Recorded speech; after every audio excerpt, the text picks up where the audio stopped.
മോഹൻലാൽ എന്തിനാണ് എമ്പുരാൻ പോലെ ഇത്ര റിസ്കി ആയിട്ടുള്ള ഇത്ര ഹൈ ബഡ്ജറ്റ് ആയിട്ടുള്ള ഒരു പ്രോജക്റ്റ് തൻ്റെ 65ാമത്തെ വയസ്സിൽ ചെയ്യുന്നത്? ഉത്തരം സിമ്പിളാണ്, അദ്ദേഹത്തിൻ്റെ പാഷൻ.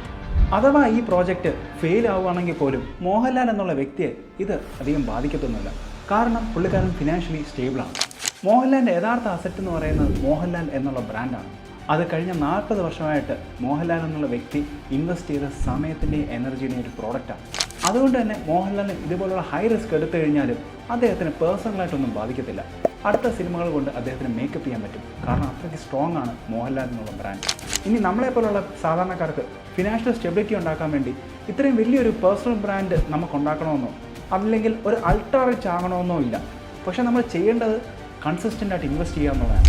ആൾക്കാരോട് ലോങ് ടേമിലേക്ക് ഇൻവെസ്റ്റ് ചെയ്യണം, അതുപോലെ തന്നെ ഒരു 30 ഇയേഴ്സിലേക്ക് ഇൻവെസ്റ്റ് ചെയ്യണമെന്ന് പറയുമ്പോഴത്തേക്ക് ആർക്കും അങ്ങോട്ട് ദഹിക്കത്തില്ല. അതിനു വേണ്ടിയുള്ള എഫേർട്ട് എടുക്കാൻ ആൾക്കാർക്ക് മടിയാണ്.